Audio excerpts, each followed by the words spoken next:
and welcome to Irrational Tweet Theater. I've seen that you Met fans have been very busy on the Twitter sharing your hot takes. So it's time for us to shine the spotlight on some of Mets Twitter's most colorful commentary. We begin with Scott, who tweets in why this organization stresses pitching more than the bats when the pitching doesn't score runs for the team pitching is beyond me. Harvey pitches well, the bats don't back him up. That's a recipe for loss. Hashtag Mets, let's go Mets. You know what I'm talking about here. Scott, let me just say this. I have one word for you. Scoreboard. Last time I checked, the Mets were 2-0 winners tonight over the Philadelphia Phillies. Let me see here. In Washington, they've got Scherzer and Strasburg and Gio. And here, the Mets have DeGrom and Syndergaard, and tonight it was certainly Matt Harvey. I'll take great pitching any day of the week. Great pitching is the key to winning baseball. Keep that draft.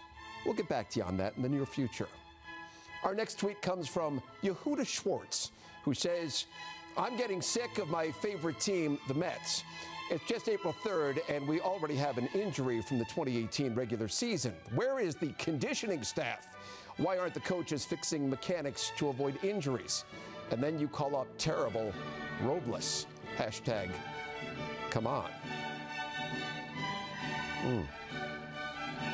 It's a 12 McAllen. That's awfully nice. Smoky.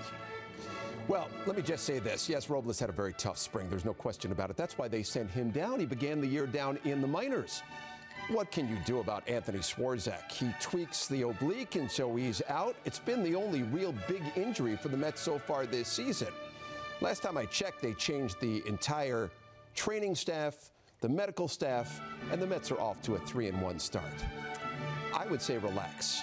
Maybe try one of these babies. I think it's the right way to go at the moment.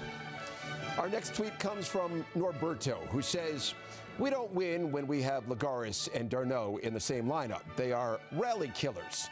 They can't hit, can't bunt, can't execute the hit and run, and they are terrible with men on third and less than 2 outs. Well, Norberto, let me begin with this. I recommend you learn how to spell d'Arnaud. That's a good first step. Last time I checked on Saturday, d'Arnaud hit a home run. Lagares had a couple of hits. In fact, he's 5 for his last 6 in the lineup, and the Mets are 3-1 out of the gate. And am I not mistaken that d'Arnaud had an RBI tonight? One of 2 RBIs on this team?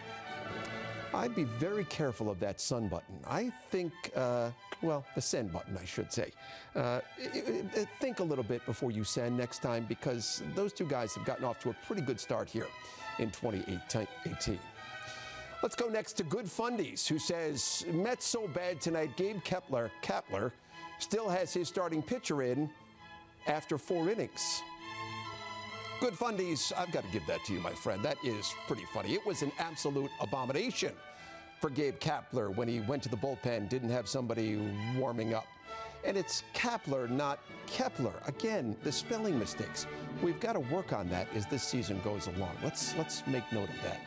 And let's finish right here. Eric B. chimes in and says, why is that Eddie Munster-looking guy always ruining the telecast? And who gave him a microphone? Hashtag Ask Gelbs. Ah, there we go again. Picking on our friend, Steve Gelbs. Just moments ago, Steve joined us from out at the ballpark with rock-solid information. His microphone is right in there with Seth Lugo and Travis d'Arnaud and Matt Harvey. It's a very hard-working reporter. He's a gentleman, he's a scholar, and he is somewhat handsome. Now, does he look a little bit like Eddie Munster? That's up for debate. But we're Gelbs fans on this show, and we'll have him back many times throughout the course of the season. We ask you to keep sending us those hot takes. Irrational Tweet Theater. Our first edition is in the books.